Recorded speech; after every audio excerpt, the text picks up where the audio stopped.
Hello everyone. आज का chapter है उपचारात्मक शिक्षण, रिमीडियल टीचिंग। उपचारात्मक शिक्षण एक प्रकार का शिक्षण या अनुदेशनात्मक कार्य होता है जिसे किसी एक विद्यार्थी या विद्यार्थियों के समूह को किसी विषय विशेष या प्रकरण विशेष से संबंधित किसी विशेष समस्या या कठिनाई के निवारण हेतु प्रयोग में लाया जाता है। उपचारात्मक शिक्षण का मुख्य आधार निदानात्मक प्रक्रिया होती है। निदान के बाद ही उपचार किया जाता है। निदानात्मक प्रक्रिया का उद्देश्य होता है कि कोई छात्र विशेष या अनेक विद्यार्थी किसी विषय वस्तु या प्रकरण को ठीक से क्यों नहीं समझ पा रहे हैं, इन कारणों का पता लगाना ही निदान कहलाता है। निदान के बाद इन कठिनाइयों, समस्याओं, कमजोरियों का समाधान उपचारात्मक शिक्षण के माध्यम से किया जाता है। निदान जितना अच्छा होगा, उपचार उतना ही बेहतर होगा। उपचारात्मक शिक्षण से संबंधित कुछ मुख्य धारणाएं इस प्रकार हैं। पहला, यदि समस्या छात्र विशेष की है तो इसके लिए वैयक्तिक एवं विशिष्ट प्रकार के उपचारात्मक शिक्षण की व्यवस्था की जाएगी। दूसरा, यदि समस्या अधिकांश छात्रों की है तो इसके लिए सामूहिक उपचारात्मक शिक्षण की व्यवस्था की जाएगी। तीसरा, यदि समस्या पूर्व ज्ञान या पिछली कक्षाओं से संबंधित नहीं है तो इसके कारण अवश्य ही वर्तमान शिक्षण अधिगम प्रक्रिया से संबंधित होंगे। इन कारणों की ठीक से जानकारी शिक्षण अधिगम प्रक्रिया का विश्लेषण करने पर ही प्राप्त की जा सकती है। बाद में इस निदान प्रक्रिया के आधार पर विशिष्ट उपचारात्मक शिक्षण की व्यवस्था की जा सकती है। उपचारात्मक शिक्षण की कुछ परिभाषाएं इस प्रकार हैं। योकम व सिम्पसन, उपचारात्मक शिक्षण उचित रूप से निदानात्मक शिक्षण के बाद आता है। योकम व सिम्पसन, उपचारात्मक शिक्षण उस विधि को खोजने का प्रयत्न करता है जो छात्र को अपनी कुशलता या विचार की त्रुटियों को दूर करने में सफलता प्रदान करे। ब्लेयर, जोन्स व सिम्पसन, उपचारात्मक शिक्षण वास्तव में उत्तम शिक्षण है जो छात्र को अपनी वास्तविक स्थिति का ज्ञान प्रदान करता है और जो सुप्रेरित क्रियाओं द्वारा उसको अपनी कमजोरियों के क्षेत्रों में अधिक योग्यता की दिशा में अग्रसर करता है। हिंदी शिक्षण में उपचारात्मक शिक्षण के उद्देश्य। हिंदी शिक्षण में उपचारात्मक शिक्षण के उद्देश्य निम्नवत हैं। पहला, छात्रों की लेखन संबंधी प्रारंभिक त्रुटियों का सुधार करना। दूसरा, छात्रों के व्यवहार में परिवर्तन लाना। तीसरा, पाठ्य पुस्तकों के आधार पर छात्रों की योग्यताओं में वृद्धि करना। चौथा, छात्रों में आत्मविश्वास की भावना जागृत करना। पांचवा, छात्रों के मानसिक तनाव के कारण शिक्षण कार्य में होने वाले अवरोध का दूर करना। छठा, छात्रों में ऐसे गुणों का विकास करना जिनसे वह भविष्य में एक सफल व्यक्ति बन सके।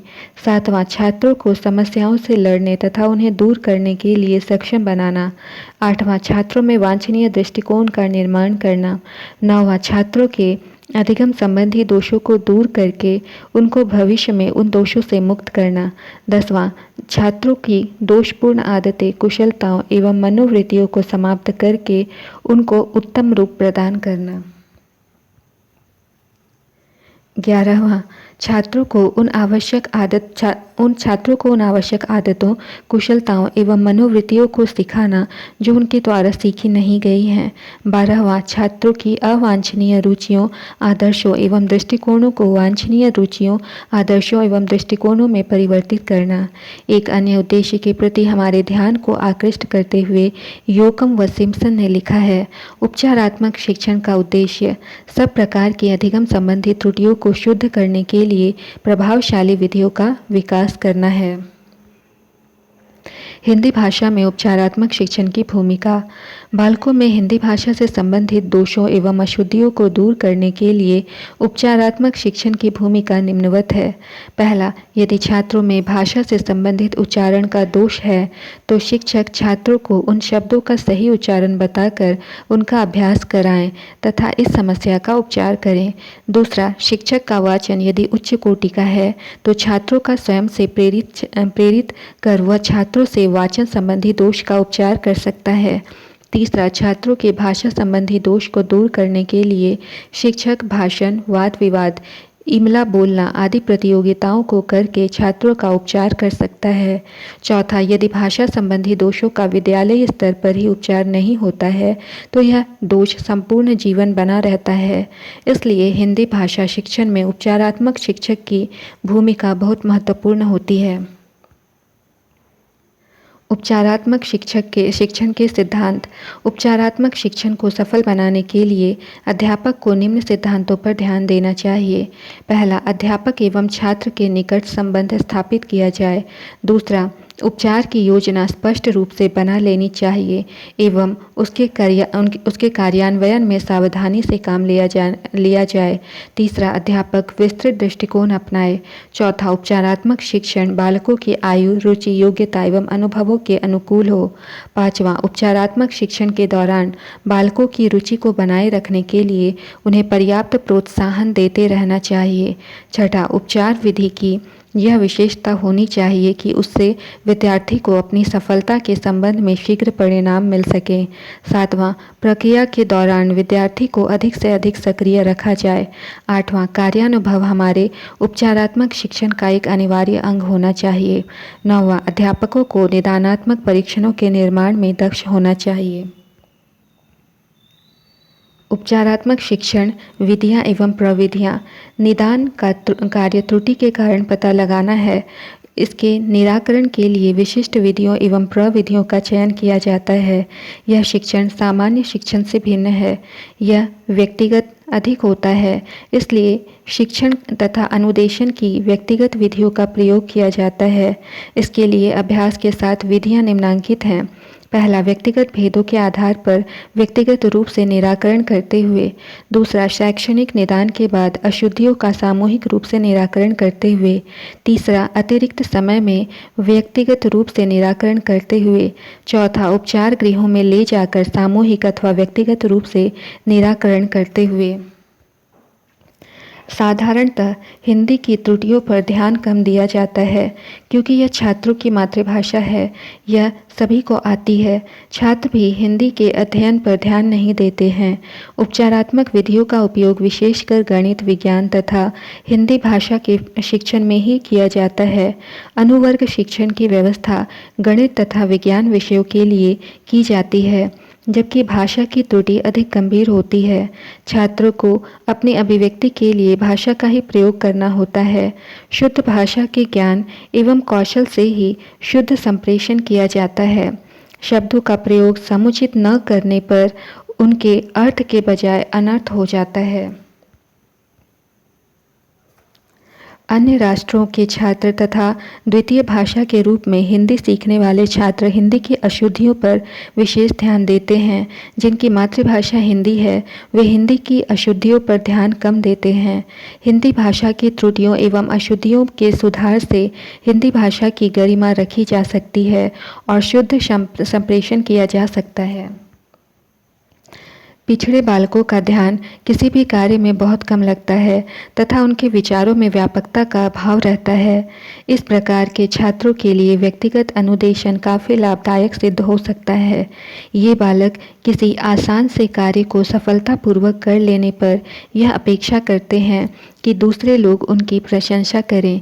इस दृष्टि से अध्यापक को इन बालकों में रुचि बनाए रखने के लिए एवं प्रेरणा देने के लिए अपनी अधिगम क्रियाओं को उनके सम्मुख प्रभावशाली ढंग से प्रस्तुत करना चाहिए।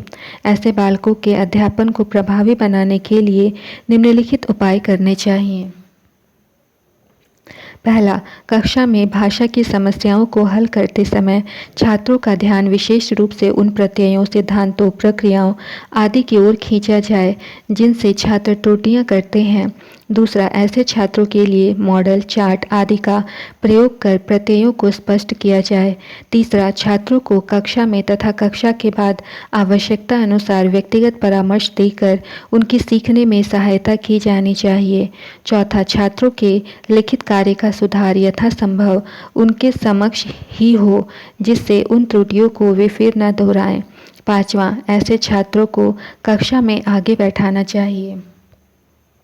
छठा, छात्रों में शुद्ध तथा बड़ा लिखने की आदत डाली जाए जिससे उन्हें उच्चारण करते समय सुविधा रहे। सातवां, कक्षा में उदाहरणों का चयन विषय वस्तु की प्रकृति एवं कठिनाई के स्तर को ध्यान में रखकर किया जाए। आठवां, भाषा के आधारभूत उपविषयों को पढ़ाते समय पूरी सावधानी बरती जाए। नौवां, श्याम पट पर लिखी गई सामग्री व्यवस्थित, स्पष्ट एवं उपयोगी होनी चाहिए। साथ ही श्याम पट कार्य का विकास छात्रों के सक्रिय सहयोग से किया जाए। 10वां, कक्षा में छात्रों को जागरूक रखने के लिए प्रभावी प्रश्नोत्तर प्रविधि का प्रयोग किया जाए। 11वां, छात्रों को कक्षा में सोचने तथा तर्क करने के पर्याप्त अवसर मिलने चाहिए। 12वां, ऐसे छात्रों को मौखिक तथा मानसिक कार्य करने का पर्याप्त अभ्यास कक्षा में ही करा दिया जाना चाहिए। उपचारात्मक शिक्षण का आयोजन। भाषा शिक्षण के सफल शिक्षण हेतु उपचारात्मक शिक्षण के अंतर्गत जिन विविध तरीकों को अपनाया जाता है वे इस प्रकार हैं। कक्षा शिक्षण। पहला, कक्षा शिक्षण। दूसरा, सामूहिक शिक्षण। तीसरा, पर्यवेक्षित अध्ययन। चौथा, खुली कक्षाएं। और पांचवा, स्व अनुदेशित शिक्षण। अभ्यास प्रश्न संख्या 1। उपचारात्मक शिक्षण की सफलता निर्भर करती है। ऑप्शन 1, उपचारात्मक शिक्षण की सामग्री पर। ऑप्शन 2, भाषिक नियमों के ज्ञान पर। ऑप्शन 3, समय व अवधि पर। ऑप्शन 4, समस्याओं के कारणों की सही पहचान पर।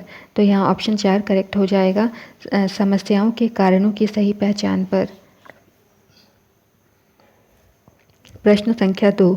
उपचारात्मक हिंदी शिक्षण हेतु निम्न में से कौन सा परीक्षण प्रयुक्त किया जाता है? ऑप्शन 1, मानदंड परीक्षण। ऑप्शन 2, उद्देश्य केंद्रित परीक्षण। ऑप्शन 3, निदानात्मक परीक्षण। ऑप्शन 4, इनमें से कोई नहीं। तो यहाँ ऑप्शन 3 करेक्ट होगा, निदानात्मक परीक्षण। प्रश्न संख्या 3। उपचारात्मक शिक्षण में किस अनुदेश सामग्री का उपयोग किया जाता है? ऑप्शन 1, क्रमित। ऑप्शन 2, अभिक्रमित। ऑप्शन 3, काल्पनिक। ऑप्शन 4, ये सभी। तो यहाँ ऑप्शन 2 करेक्ट हो जाएगा, अभिक्रमित। प्रश्न संख्या 4। निम्न में से क्या एक उपचारात्मक शिक्षण का एकमात्र लक्ष्य है? ऑप्शन 1, बच्चों की अधिगम से संबंधित समस्याओं को हल करना। ऑप्शन 2, बच्चों की अधिगम से संबंधित समस्याओं को बढ़ाना। ऑप्शन 3, बच्चों की अधिगम से संबंधित समस्याओं पर ध्यान न देना। ऑप्शन 4, उपरोक्त सभी। तो यहाँ ऑप्शन 1 करेक्ट होगा, बच्चों के अधिगम से संबंधित समस्याओं को हल करना। प्रश्न संख्या 5। निम्न में से क्या उपचारात्मक शिक्षण का उद्देश्य है? ऑप्शन 1, छात्रों में आत्मविश्वास की भावना पैदा करना। ऑप्शन 2, छात्रों को मानसिक तनाव से दूर रखना। ऑप्शन 3, छात्रों की त्रुटियों में सुधार करना। ऑप्शन 4, उपरोक्त सभी। तो यहाँ ऑप्शन 4 करेक्ट हो जाएगा, उपरोक्त सभी। प्रश्न संख्या 6। उपचारात्मक शिक्षण निम्न में से किस प्रकार का शिक्षण है? ऑप्शन 1, सामान्य शिक्षण। ऑप्शन 2, निम्न शिक्षण। ऑप्शन 3, उत्तम शिक्षण। ऑप्शन 4, यह शिक्षण का प्रकार नहीं है। तो यहाँ ऑप्शन 3 करेक्ट हो जाएगा, उत्तम शिक्षण। प्रश्न संख्या 7। आपकी कक्षा में राजन को कठिन शब्दों का उच्चारण करने की समस्या आती है। इस समस्या का समाधान करने हेतु आप इस समस्या का समाधान करने हेतु किस प्रकार का उपचारात्मक शिक्षण चुनेंगे? ऑप्शन 1, वैयक्तिक उपचारात्मक शिक्षण। ऑप्शन 2, सामूहिक उपचारात्मक शिक्षण। ऑप्शन 3, टोली उपचारात्मक शिक्षण। ऑप्शन 4, उपरोक्त में से कोई नहीं। तो यहाँ पर हमारा ऑप्शन नंबर 1 करेक्ट हो जाएगा, वैयक्तिक उपचारात्मक शिक्षण। अब आते हैं प्रश्न संख्या 8 पर। उपचारात्मक शिक्षण का आयोजन करते समय आवश्यक है। ऑप्शन 1, कक्षा शिक्षण। ऑप्शन 2, पर्यवेक्षित अध्ययन। ऑप्शन 3, स्व अनुदेशित शिक्षण। ऑप्शन 4, ये सभी। तो यहाँ ऑप्शन 4 करेक्ट हो जाएगा, ये सभी। प्रश्न संख्या 9। उपचारात्मक शिक्षण है एक प्रकार का। ऑप्शन 1, आदेशात्मक कार्य। ऑप्शन 2, अनुदेशात्मक कार्य। ऑप्शन 3, नकारात्मक कार्य। ऑप्शन 4, धनात्मक कम अधिक ऋणात्मक कार्य।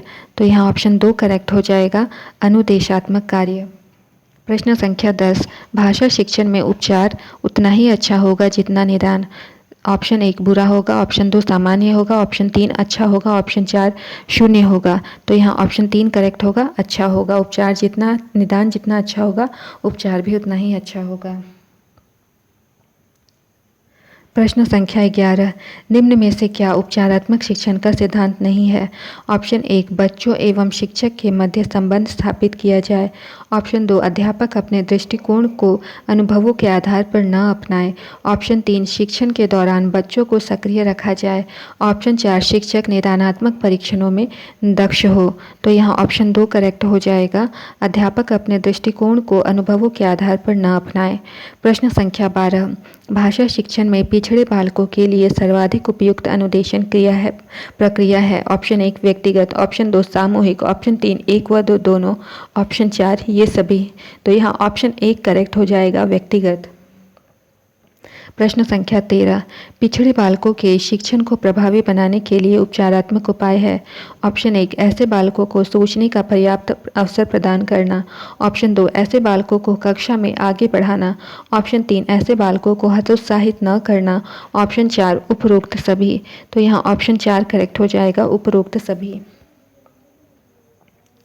प्रश्न संख्या 14, उपचारात्मक शिक्षण उचित रूप से निदानात्मक शिक्षण के बाद आता है। निम्न में से यह कथन किसका है? ऑप्शन 1, योकम एवं स्किनर का। ऑप्शन 2, योकम एवं सिम्पसन का। ऑप्शन 3, स्किनर एवं सिम्पसन का। ऑप्शन 4, ब्लेयर एवं जॉन्स का। तो यहाँ ऑप्शन 2 करेक्ट हो जाएगा, योकम एवं सिम्पसन का। प्रश्न संख्या 15, उपचारात्मक शिक्षण वह विधि है जो ऑप्शन 1, समस्याओं के कारणों की पहचान मुश्किल करे। ऑप्शन 2, समस्याओं को उलझाकर प्रस्तुत करें। ऑप्शन 3, समस्याओं को दूर करने में सफलता प्रदान करे। ऑप्शन 4, समस्याओं का भाषिक नियमों पर ज्ञान प्रदान करे। तो यहाँ पर ऑप्शन नंबर 3 करेक्ट हो जाएगा, समस्याओं को दूर करने में सफलता प्रदान करें। प्रश्न संख्या 16, निम्न में से क्या उपचारात्मक भाषा शिक्षण हेतु एक समस्या नहीं है? ऑप्शन 1, सीमा का कक्षा में शिक्षण कार्य के दौरान ध्यानपूर्वक न सुनना। ऑप्शन 2, संजय का पाठ्यपुस्तक को प्रवाहपूर्ण तरीके से पढ़ना। ऑप्शन 3, नीलम का पढ़ते समय वर्तनी संबंधी अशुद्धियों का प्रयोग करना। ऑप्शन 4, उपरोक्त सभी। तो यहाँ ऑप्शन 2 करेक्ट हो जाएगा, संजय का पाठ्यपुस्तक को प्रवाहपूर्ण तरीके से पढ़ना। प्रश्न संख्या 17, उपचारात्मक शिक्षण का उद्देश्य है। ऑप्शन 1, छात्रों की त्रुटि का पता लगाना। ऑप्शन 2, छात्रों का पिछड़ापन दूर करना। ऑप्शन 3, विषय के प्रति रुचि उत्पन्न करना। ऑप्शन 4, छात्रों की प्रगति का ज्ञान प्राप्त करना। तो यहाँ ऑप्शन 2 करेक्ट हो जाएगा, छात्रों का पिछड़ापन दूर करना। प्रश्न संख्या 18, भाषा शिक्षण में व्यापक उपचारात्मक शिक्षण हेतु सर्वाधिक उपयुक्त उपाय है। ऑप्शन 1, विद्यालयों को और अधिक धन उपलब्ध कराया जाए। ऑप्शन 2, सभी विद्यालयों को राजकीय विद्यालय बना दिया जाए। ऑप्शन 3, प्रत्येक विद्यालय हेतु उपयुक्त भौतिक संसाधन उपलब्ध कराए जाएं। ऑप्शन 4, कक्षा शिक्षण नियमित रूप से होने की व्यवस्था की जाए। तो यहाँ पर ऑप्शन नंबर 4 करेक्ट हो जाएगा, कक्षा शिक्षण नियमित रूप से होने की व्यवस्था की जाए। प्रश्न संख्या 19, आपकी कक्षा के बच्चे में अनुशासनहीनता की भावना दिन प्रतिदिन बढ़ती जा रही है। इसके लिए आप निम्न में से क्या उपचार करेंगे? ऑप्शन 1, अनुशासनहीनता करने वाले छात्रों को कक्षा से निकाल देंगे। ऑप्शन 2, शिक्षण कार्य को रोचक बनाएंगे जिससे अनुशासनहीनता स्वतः ही समाप्त हो जाएगी। ऑप्शन 3, अनुशासनहीनता करने वाले छात्रों के अभिभावकों को सूचित करेंगे। ऑप्शन 4, अनुशासनहीन छात्रों को विशिष्ट सुविधा प्रदान करके उन्हें प्रसन्न रखेंगे। तो यहाँ ऑप्शन 2 करेक्ट हो जाएगा, शिक्षण कार्य को रोचक बनाएंगे जिससे अनुशासनहीनता स्वतः ही समाप्त हो जाएगी। प्रश्न संख्या 20, उपचारात्मक शिक्षण को सफल बनाने के लिए निदानात्मक प्रक्रिया का मुख्य उद्देश्य होता है। ऑप्शन 1, छात्र की अभिव्यक्ति का सुधार करना। ऑप्शन 2, छात्र की भाषा संबंधी क्षमता का मूल्यांकन करना। ऑप्शन 3, छात्र की कमजोरियों का पता लगाना। ऑप्शन 4, छात्र में सद्वृत्तियों का विकास करना। तो यहाँ ऑप्शन 3 करेक्ट हो जाएगा, छात्र की कमजोरियों का पता लगाना। इसी के साथ आज का चैप्टर समाप्त होता है। मिलते हैं अगले क्लास में एक नए चैप्टर के साथ। वीडियो देखने के लिए धन्यवाद।